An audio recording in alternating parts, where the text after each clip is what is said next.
নমস্কার প্রিয় দর্শক বন্ধুরা, উত্তরের সংবাদের এই ভিডিওতে সকলকে স্বাগত। আজকের ভিডিওটি একটু অন্যরকম। উত্তরের সংবাদ আপনাদের সকলের প্রিয় চ্যানেল। আমরা উত্তরবঙ্গ ছাড়িয়ে রাজ্যের বিভিন্ন খবরের পাশাপাশি আমরা কিন্তু খেলাধুলার খবরও দেখিয়ে থাকি।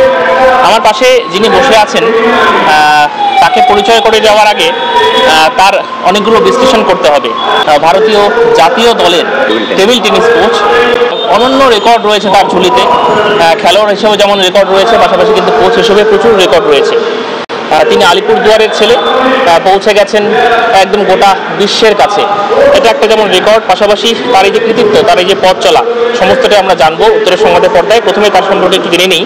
দি youngest Commonwealth Games medalist in table tennis, সর্বকনিষ্ঠ প্লেয়ার হিসেবে এই কমনওয়েলথ গেমসে মেডেল পাওয়া তিনি খেলোয়াড়। পাশাপাশি কিন্তু তার ঝুলিতে রয়েছে দুটি Commonwealth championship medal, SAARC champion তিনি, Asian medalist, national games champion, national champion, বিভিন্ন বিষয়ে তিনি চ্যাম্পিয়ন হয়েছেন। পাশাপাশি কোচ হিসেবে যদি বলি, 2024 সালে প্যারিস অলিম্পিকে তার নেতৃত্বেই কিন্তু ভারতীয় দল, টেবিল টেনিস দল, মেন এবং ওমেন দুটো দলই কিন্তু কোয়ালিফাই করেছিল, যেটা কিন্তু এক প্রকার ইতিহাস। সেই সৌরভ চক্রবর্তী, ডাকনাম টিকলু, আলিপুরদুয়ারের সকলের পরিচিত, তাকে আমরা পেয়ে গেছি উত্তরের সংবাদের এই সাক্ষাৎকারে। দাদাকে প্রথমে নমস্কার জানাবো। থ্যাংক ইউ দাদা, আমাদেরকে সময় দেওয়ার জন্য ধন্যবাদ। আজকে আলিপুরদুয়ার জেলার জন্মদিনে তোমাকে পেলাম। প্রথমেই জিজ্ঞেস করবো, জেলার জন্মদিনে এখানে এসে কেমন লাগে? হ্যাঁ, দারুণ লাগছে। আমি এখানকার ছেলে, যবে প্রথম হয়েছিল 11 বছর হলো, তখন আমি খেলতাম, আসতে পারিনি, এবং তার জন্য আমাদের যে মুখ্যমন্ত্রী, তাকে অনেক অনেক ধন্যবাদ যে এটাকে জেলা হিসাবে কনসিডার করার জন্য, যার জন্য আলিপুরদুয়ারবাসীও এটা নিয়ে ভীষণ গর্বিত। তো আমিও আজই আলিপুরদুয়ারবাসী হিসেবে ভীষণ গর্ববোধ করি যে আমাদের আলিপুরদুয়ারটা জেলা হয়েছে। এই যে তোমার সম্পর্কে আমাকে বলতে গিয়ে বারবার থামতে হলো, মানে এত ইতিহাস খেলোয়াড় হিসেবে, কোচ হিসেবে এত কৃতিত্ব, জার্নিটা কেমন ছিল? আলিপুরদুয়ারের মতো একটা প্রান্তিক উত্তরবঙ্গের জেলা থেকে একদম তুমি গোটা বিশ্বের কাছে পরিচিত।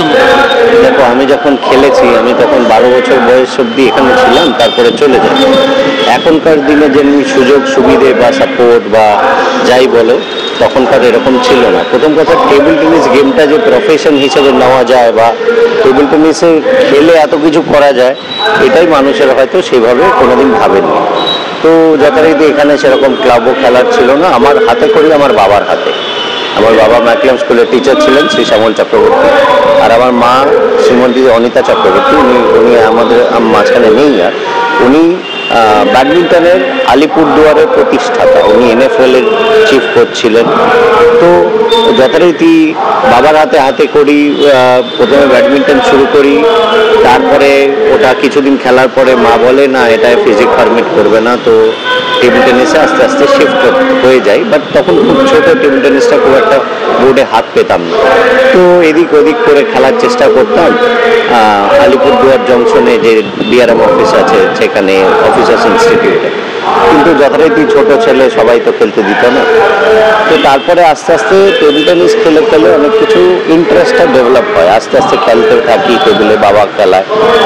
ডেভেলপ হওয়ার পরে আমি আস্তে আস্তে জলপাইগুড়ি জেলার হয়ে খেলি, সেখানে সিলেক্ট হই। বাট তখন সেখানে আমাকে টিমে না নেওয়া হয়নি, কোনো কারণে হোক। সে যাই হোক, স্পোর্টসে পলিটিক্স তো রয়েছেই, নেয়নি। ফিরে আসি, তারপরে ভাবি খেলবো না, দুঃখ হয় মনে। তারপরে সেখান থেকে আমি কুচবিহার জেলায় খেলি। কুচবিহার জেলা আমাকে খুব হেল্প করেছিলেন। সেখান থেকে কুচবিহার জেলায় আমি প্রত্যেকটা ইভেন্টেই প্রায় চ্যাম্পিয়ন হই। তো বাবার সাথে সাথে ঘুরে, মার সাথে সাথে ঘুরে খেলতাম, এবং সাথে আরও অনেকে, প্রচুর মানুষ আমার সাথে সহযোগী, মানে মেন্টালি সাথে ছিলেন। এবার তারপরে সেখান থেকে আমি আস্তে আস্তে জেতার পরে কলকাতায় যাই। কলকাতায় কিছু বছর খেলে তারপর অলরেডি 96-এ আমি ন্যাশনাল গোল্ড মেডেল প্রথম পাই। 96 সালে, তখন আমার 12 বছর বয়স, 12 প্লাস আর কি।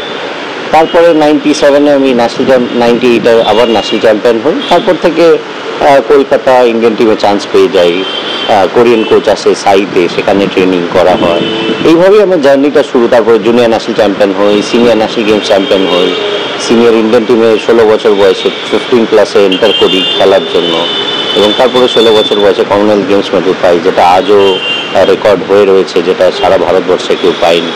তো তারপরে কমনওয়েলথ চ্যাম্পিয়নশিপের মেডেল পাই, বহুবার 5 বার ওয়ার্ল্ড চ্যাম্পিয়নশিপ খেলি, এশিয়ান চ্যাম্পিয়নশিপের মেডেল পেয়েছি আমরা, তো সার্ক জিতেছি। এটা হচ্ছে প্লেয়ার হিসেবে একটা রেকর্ড, বাট চ্যালেঞ্জটা কোনোদিনই খুব একটা সহজ ছিল না, কারণ এখনকার মতো ফ্লেক্সিবল সব ছিলও না।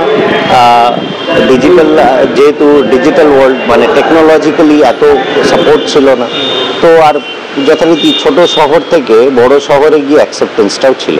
এটা স্বাভাবিক যে কলকাতায় গিয়ে আমাকে কেউ প্রথমে অ্যাকসেপ্ট করতে চাননি, ও আলিপুরদুয়ারের ছেলে খেলবে, ওখানে আবার টেবিল টেনিস খেলা হয়, ডিমোটিভেট করা হতো। ডেফিনেটলি ডিমোটিভেট, মানে সবাই ভাবতো আমার নিজের জায়গাটা ছাড়বো না, তা আমার সবাইকে নিজের জায়গা থেকে সরিয়ে নিজের জায়গাটা করতে হয়েছে। সেটাই উত্তরবঙ্গের ছেলে মেয়েদের প্রথমে আগেও তাই করতে হয়েছে, আজও তাই। আজ হয়তো অনেক বেটার, আজ এই গভর্নমেন্ট অনেক ফ্যাসিলিটি দেয়, সুযোগ সুবিধা দেয়, তার জন্য অনেক ভালো কিছু হয়েছে। তো এই চ্যালেঞ্জগুলো তো রয়েছে, তার সাথে আবার ইন্ডিয়ান টিমের চ্যালেঞ্জ। ইন্ডিয়ান টিমে 1 বছর খেলে ফেললাম, মেডেল জিতে ফেললাম, সেটা তো নয়, সেটা একটা প্লেয়ারের ডিপেন্ড করে সে কত ভালো খেলতে পারে কত বছর ধরে দেশের জন্য। তো ধারাবাহিকতা প্রায় 12, 13, 15 বছর ধরে ধারাবাহিকভাবে দেশের জন্য খেলতে পেরেছি, দেশের প্রচুর পদক এনেছি। তো এগুলো একটা অনবদ্য এক্সপিরিয়েন্স। এর মাঝখানে জার্নিতে প্রচুর আপস অ্যান্ড ডাউনস আছে, প্রচুর বাধা বিপত্তি রয়েছে, প্রচুর মানুষ যেমনি সাথে ছিলেন, আবার প্রচুর মানুষ সরাতেও চেষ্টা করেছেন। তো এগুলো part and parcel of life, এগুলো নিয়ে বারবার ভেবে সময় নষ্ট করলে মানুষ এগোতে পারবে। তো এগুলো প্রত্যেকটা কৃতি মানুষেরই জীবনে থাকবে, আর যদি অবস্টাকেলস না থাকে মানুষ এগোতে পারবে না। অবস্টাকেলসটাই একটা পজিটিভ জিনিস, যেটাকে ধরে এগোনো যায়, যে আমাকে করতেই হবে, আমাকে লড়তেই হবে। তো কোথাও একটা সেটা আমাকে বিরাট কাজ করেছে। বাট 12 বছর বয়স থেকে জার্নিটা একটু কঠিন ছিল, কারণ শহরে গিয়ে আমি মেসে থাকতাম, যেখানে সব সিনিয়ররা থাকতো, খাওয়া দাওয়ার অসুবিধে ছিল, একা একা যাতায়াত করতাম। 12 বছর বয়সে একটা ছেলে হট করে একটা কলকাতার মতো শহরে গিয়ে থাকাটা খুব কঠিন ব্যাপার, এবং খাওয়া দাওয়ারও খুব অসুবিধে ছিল, খুব ছোট জায়গায় থাকতাম। তো এগুলো ছিল, কিন্তু তার সাথে একটা দৃঢ় প্রতিজ্ঞা মনে চলতো যে জাতীয় চ্যাম্পিয়ন করবো, দেশের হয়ে খেলবো, দেশের জার্সিটা পরবো। তো সেটা হয়, সেটায় সফল হই। তারপর যথারীতি ধীরে ধীরে ইন্ডিয়ার ক্যাপ্টেনও হয়েছি, বহুদিন খেলেছি। এটা ছিল আমার খেলার জার্নি, যেখানে কিছু এমন রেকর্ড আছে যেগুলো এখনো অক্ষত রয়েছে। বাট কোচ হিসেবে আমি 22 সালে ইন্ডিয়ান টিমে জয়েন করি। যেটা প্রথম সাকসেস আমার সবচেয়ে বড়, সেটা হচ্ছে এশিয়ান কাপ, যেটা মানিকা বাত্রা ব্রোঞ্জ মেডেল জেতে এশিয়ান কাপে, যেটা one of the toughest tournament in the world, এবং সেটা আমি করছিলাম। তো এইটা একটা বিরাট আমার জন্য একটা মোটিভেশন ফ্যাক্টর হয়ে দাঁড়ায়। সেখানে প্রত্যেকে আমাকে কংগ্রাচুলেট করে, সেন্ট্রাল বলো, এই বলো, সেন্ট্রাল থেকে, স্পোর্টস মিনিস্ট্রি, মানে TTFI থেকে, সাই থেকে সবাই খুব অ্যাপ্লড করে। তারপরে এশিয়ান চ্যাম্পিয়নশিপে সিনিয়রে আমরা টানা 2বার মেডেল পাই। এবার রেকর্ড হয়েছে 3টে মেডেল, এশিয়ান গেমসে মেডেল এসছে। আমি যখন কোচ ছিলাম, অলিম্পিক্সে 2টো টিম কোয়ালিফাই করেছে, যেটা প্রথম রেকর্ড, হিস্ট্রি ক্রিয়েট হয়েছে। ওয়ার্ল্ড চ্যাম্পিয়নশিপে ওরা ভীষণ ভালো খেলেছে। তো এগুলো সবই আমি উপস্থিত থাকতে পেরে কোচ হিসেবে ভীষণ আনন্দিত, গর্বিত। মানে আমি হিস্ট্রি ক্রিয়েট হতে দেখেছি, এবং আমি তার মানে আমি প্রেজেন্ট ছিলাম। এটাই আমার কাছে সবচেয়ে আনন্দের ব্যাপার, কারণ ইন্ডিয়ান প্লেয়ার্সরা যা করছে সেটা অনবদ্য, এবং আমার মনে হয় আরও ভালো করবে, কারণ এখানে sports ministry, sports authority of India এবং টেবিল টেনিস ফেডারেশন অফ ইন্ডিয়ার মারাত্মক সাপোর্ট রয়েছে, মারাত্মক সাপোর্ট না বললেই নয়। যার জন্য কি হচ্ছে, এই জিনিসগুলো আরও বেটার হচ্ছে। আমাদের এখানে এখন যাই আমরা বলি সেটা পাই, সাপোর্টটা মারাত্মক। এবং আমার মনে হয় আমরা খুব বেশি দূরে নেই, যেখানে আমরা এবার অলিম্পিক্সে মেয়েদের টিমটা কোয়ার্টার ফাইনালে হেরে গেছে জার্মানির কাছে, খুব ক্লোজ, যেটা একটা জিতলেই আমাদের মেডেল জেতার চান্স ছিল অলিম্পিক্সে। তো আমরা ডেফিনেটলি খুব একটা পিছিয়ে নেই। আমরা চায়নার সাথে খুব ক্লোজ ম্যাচ হেরেছি 2/3-তে, মানে আমরা 2টো ম্যাচ জিতেছি, চাইনিজরা ফাইনালি 3 নম্বর ম্যাচটা জিতে 5 নম্বর গেমে গিয়ে যেতে। তো আমরা প্রতিপক্ষ, আমরা কোরিয়াকে হারিয়েছি এশিয়ান চ্যাম্পিয়নশিপে। তো টেবিল টেনিসে আমরা এখন একদম top 4 countries in the world, যেখানে আমরা যাকে তাকে হারাতে পারি, বিট করতে পারি। তো এই যে জায়গাগুলো তৈরি হয়েছে, এগুলো বিরাট ব্যাপার। এবং তার জন্য আমি বারবারই বলি, সাই এবং টেবিল টেনিস ফেডারেশন অফ ইন্ডিয়াকে আমি ভীষণভাবে ধন্যবাদ জানাই যে এই সাপোর্টটা থাকার জন্য। যেটা আমি যখন খেলতাম তখন এই সাপোর্টগুলো ছিল ছিল না, মানে আমরা 20 বছর আগে 25 বছর আগে যাই খেলেছি সেখানে কোনো সাপোর্ট আমরা সেভাবে সেন্ট্রাল থেকে পাইনি, যার ফলে সেই স্পোর্টসগুলো সেখানেই আটকে ছিল। কোথাও সেই ব্যাকলগটা কাটিয়ে লাস্ট 10-12 বছরে ভীষণভাবে ডেভেলপ করেছে। তো সেগুলো তো চলতেই আছে এবং আশা করি আরও ভালো হবে। সামনে আমাদের এশিয়ান গেমস আছে, যেটা আরও পদক আমরা চেষ্টা করবো। লাস্ট ইয়ার একটা পদক এসছে, দুটো পদক খুব একদম হাত থেকে ফসকে চলে গেছে, আমরা একটা ম্যাচ পয়েন্ট আপ থেকে হেরে গেছিলাম। তো এই পদকগুলো আরও সিকিউর করার চেষ্টা করব এবং পদকের রং বদলানোর চেষ্টা করব, যেটা ব্রোঞ্জ ছিল সেটা সিলভার বা গোল্ড যাতে হয় সেটা চেষ্টা করব। এইভাবে আমরা কাজ করছি, মানে কাজের পদ্ধতি এইভাবে।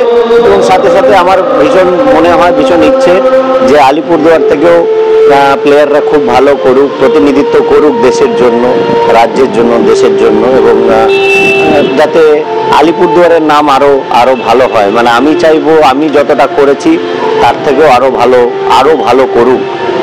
তার জন্য আমি ভীষণভাবে চাইবো সবাই মিলে এগিয়ে আসুক এবং সবাই সমর্থন করুক স্পোর্টসটাকে।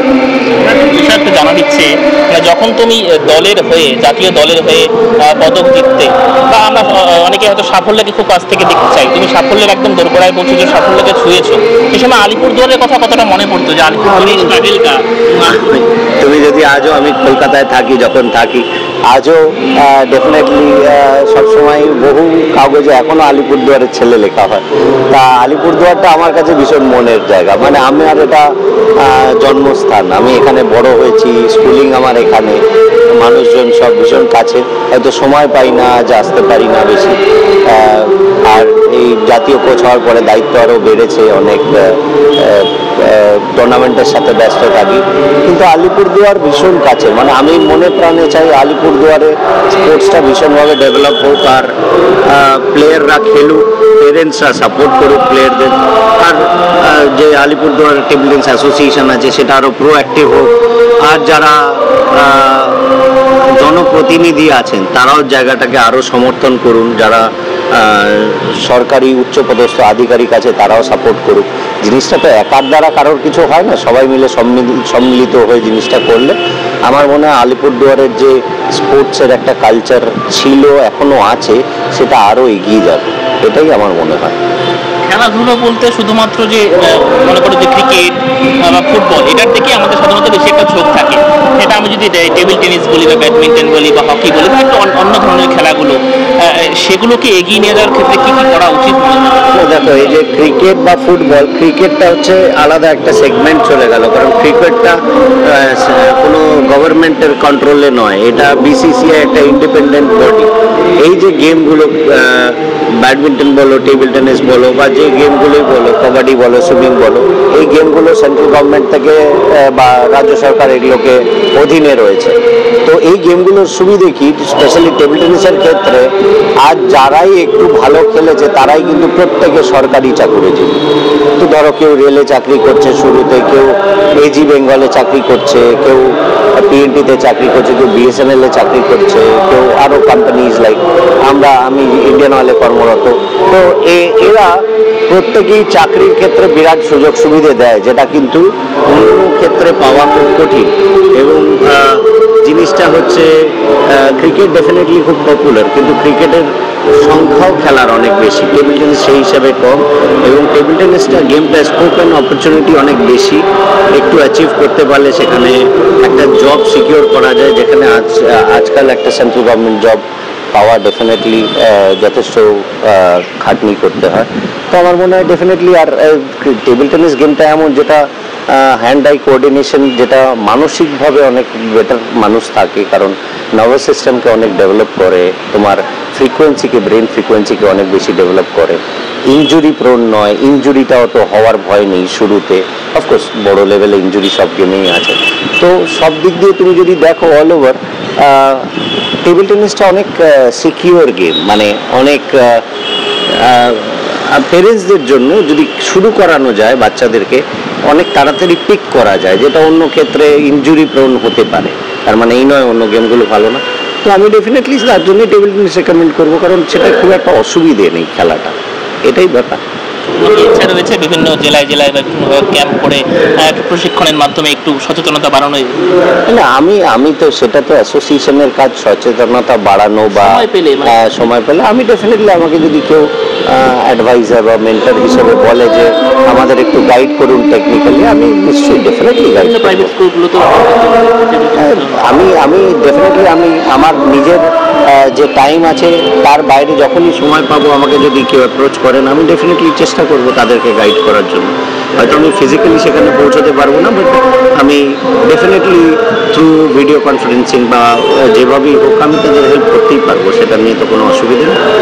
একটা জিনিস আমার একটু জানার ইচ্ছে, মানে ন্যাশনাল লেভেলে যখন তুমি কোচিং করাও, একদম যে দল গোটা বিশ্বে বিভিন্ন রকম চ্যাম্পিয়নশিপে খেলে, সেই দলকে যখন তুমি কোচিং করাও, মানে সেই মুহূর্তটা নিজেকে কেমন লাগে এবং কীভাবে এটা করে, যদি ছোটো করে একটু দেখো, একটা মানে আমি যখন ইন্ডিয়া টিমের প্লেয়ার ছিলাম, সেটার একটা দায়িত্ব ছিল হচ্ছে আমার নিজেকে খেলে ভালো করতে হবে, যেখানে ইন্ডিয়ার হয়ে আমার মেডেল পেতে হবে।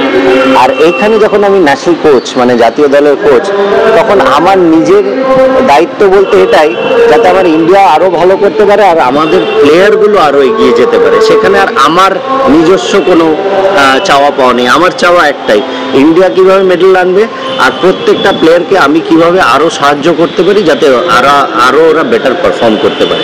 তো দুটো রোল একটু আলাদা, ওটা কাইন্ড অফ ইন্ডিভিজুয়াল রোল, যেটা আমার নিজেকে নিয়ে প্রচুর ভাবতে হয়, আর এই রোলটা হচ্ছে আমি বাদে সবাইকে নিয়ে ভাবতে হয়।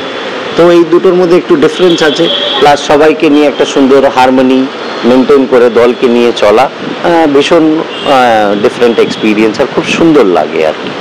যারা টেবিল টেনিসে যারা চোখ নিচ্ছে বা যারা খেলছে, তাদের উদ্দেশ্যে কি বার্তা থাকবে তোমার, যারা আমাদের ভিডিওর মধ্যে দেখছে? যারাই খেলছে আমি বলবো, দেখো খেলাটা না দুরকম হয়, একটা হচ্ছে কেউ একটু ফান রিফ্রেশমেন্টের জন্য এলো, আর কেউ প্রফেশনালি এলো। তো প্রথমেই কেউ প্রফেশনালি আসতে চায় সেটা বলা খুব ডিফিকাল্ট, এটা আস্তে আস্তে যার ইন্টারেস্ট গ্রো করে সেই আসে। আমার মনে হয় খেলাটা খেলা হিসেবেই নাও, take it as a challenge, যে আমি ভালো করতে চাই। জেতা হারাটা অটোমেটিক হয়, মানে তুমি আজ জিতবে তো কাল হারবে, এটা স্পোর্টসের নিয়ম। স্পোর্টস এই আপ অ্যান্ড ডাউনকে হ্যান্ডেল করতে শেখায়। এই প্রত্যেকটা স্পোর্টসম্যানের জীবনে আপস অ্যান্ড ডাউনসে ভরা, তাই তারা লড়াই করতে থামে না আর লড়াই করতে ভয়ও পায় না। স্পোর্টস হচ্ছে এমন একটা জিনিস যেখানে আমরা প্রতিনিয়ত লড়াই করি, আর প্রত্যেক দিন একটা নতুন, মানে তুমি কালকে যদি একটা টুর্নামেন্ট চ্যাম্পিয়ন হও, তুমি আজ আবার নতুন করে তোমায় প্রুভ করতে হবে, মানে it's about proving every day that you are the best, you are the best. তো এই যে চ্যালেঞ্জ, তুমি যে একটা চ্যালেঞ্জকে অ্যাকসেপ্ট করলে তোমার লাইফে একটা প্রফেশন হিসেবে, এটাই তো ভীষণ ইন্টারেস্টিং। মানে তোমার জীবনে একটাই পথ বেছে নিতে হবে, তোমাকে লড়াই করতে হবে। জিতলে ভালো, না জিতলে আবার চেষ্টা করবো, তাতে কোনো অসুবিধা নেই, এটাই তো হওয়া উচিত। আলিপুরদুয়ারে এসে কেমন লাগে, এবং আজকে জেলার জন্মদিনে এসে সম্বর্ধনাতেও মাত্রায় সকলে সম্বর্ধনা দিল, কেমন লাগলো? ভালো লাগলো আমার। সবাই এরা গুটিসদা যারাই আছে পূর্ব পরিচিত, ভীষণভাবে আমাদের পারিবারিক সম্পর্ক রয়েছে, সবার সাথেই ভীষণভাবে ওতপ্রোতভাবে আমি জড়িত। তো পুরনো মানুষদের সাথে যখন দেখা হয়, জুড়ি, তখন একটা ইমোশনাল কানেক্ট আরও বেড়ে যায়, একটু ইমোশনাল হয়ে পড়ি, কারণ প্রফেশনাল ফিল্ডে ভীষণ কাজ করতে হয় যাতে ভালো করা যায়, আর এই জায়গাটায় ইমোশন থেকে আসে। তো আনন্দ লাগছে, আর আমি তো ভেবেও আসিনি যে আমি এই টাইমটা থাকতে পারবো, বাট থাকতে পেরে ভীষণ ভালো লাগছে, কারণ আলিপুরদুয়ার ভীষণ মনের গভীরে রয়েছে আর কি, সেটাই। অসংখ্য ধন্যবাদ। প্রিয় দর্শক বন্ধুরা, টেবিল টেনিসের জাতীয় দলের কোচ সৌরভ চক্রবর্তী, আলিপুরদুয়ারের সকলের প্রিয় পিকলু, তাকে অসংখ্য ধন্যবাদ আমাদের সময় দেওয়ার জন্য। ব্যস্ততার মধ্যে তিনি আলিপুরদুয়ার এসেছেন, আলিপুরদুয়ার জেলার জন্মদিনে তাকে শুভেচ্ছা জানিয়েছে জেলা উন্নয়ন মঞ্চ।